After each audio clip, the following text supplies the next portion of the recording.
Here's another tutorial regarding MIDI multi-recording. Today we want to talk about an alternative, more efficient way to add control data to channels which already have recorded notes. Let's listen to an analog synthesizer phrase I recorded before.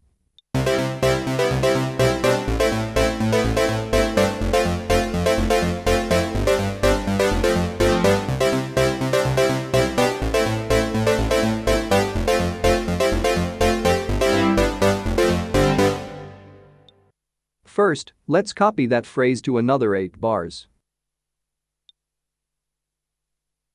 We've learned that we can select multiple notes at once that we can then copy into the clipboard.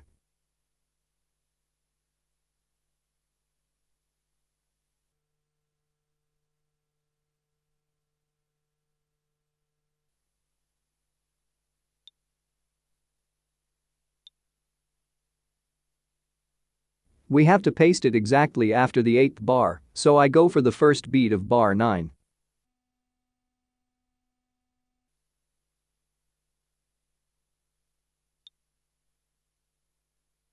And check if it worked.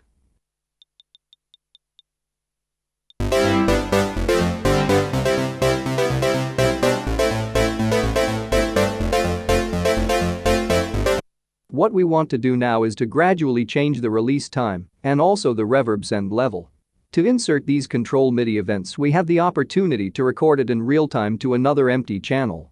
Therefore, these parameters has to be assigned to the live control knobs or another controller which you can use during recording. So, here is the release parameter I can control for the next recording. The synth melody is on channel 2, so we can use channel 1. It is important to know that you always have to play at least a single note, otherwise nothing will be recorded.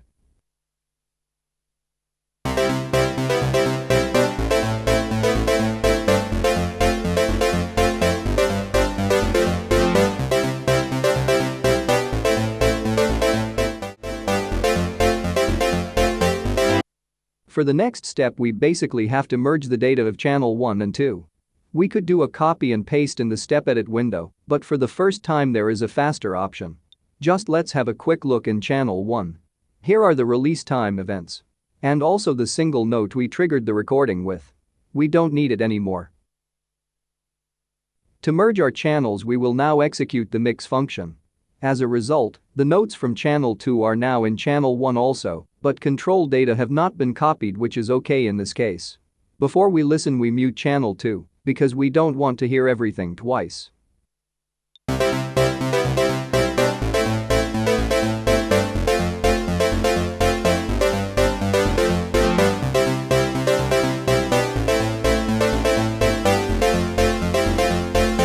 Now going for the reverb parameter. Starting with an amount of 30. This time we record on channel 2 because our progress is on 1. Same procedure. Give an initial note and we can record the control changes.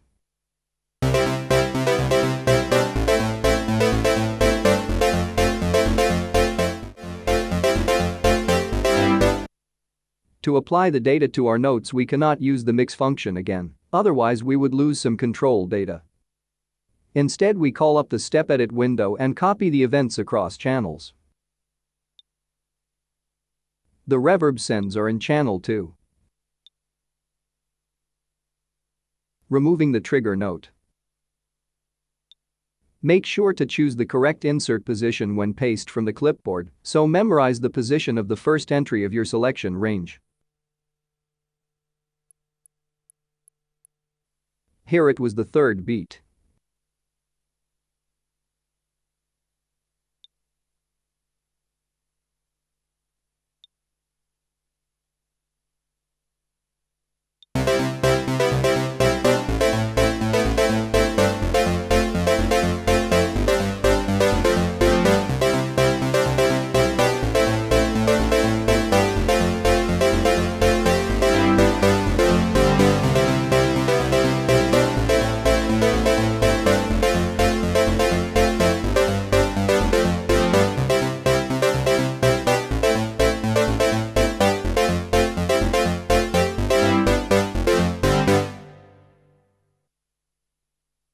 Here is another example with an ambient piano.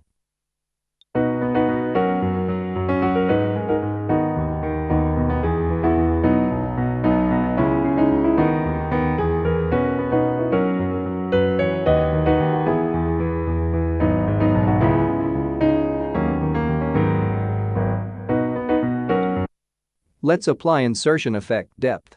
When we doing this, there is a difference you will see in the following steps. First, we go into mixer and here on the panel page. For the live control we choose a very noticeable effect.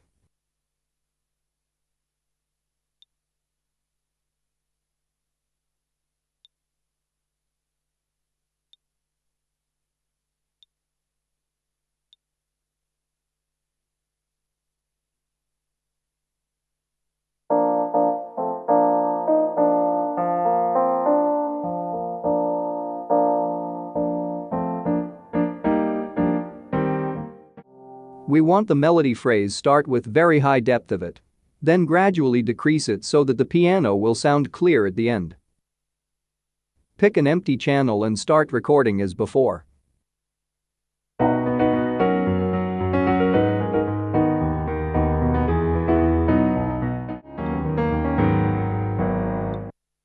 When we are now looking for what we have recorded on channel 1,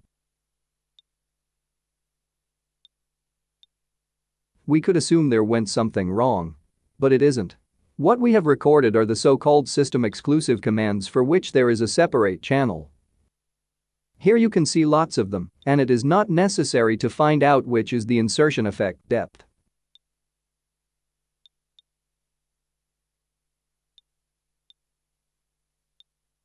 Because it is channel-based, all we have to do is to copy the notes to channel 1.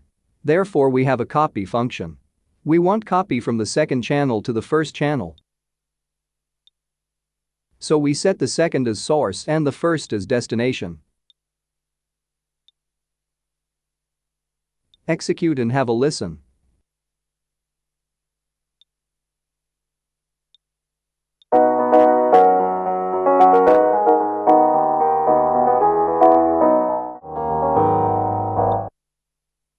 As a last step, we record cutoff changes in the way we have already learned.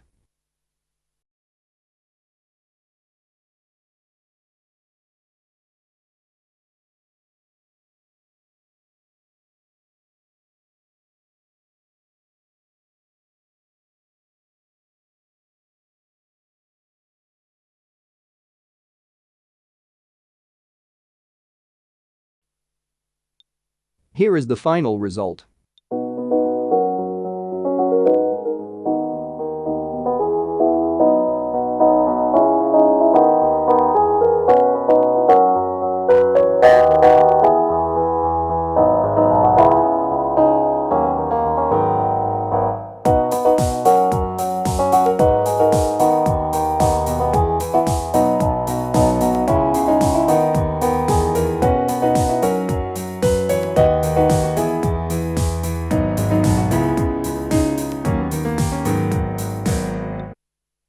I hope you can make use of what I have demonstrated here. Thanks for your attention.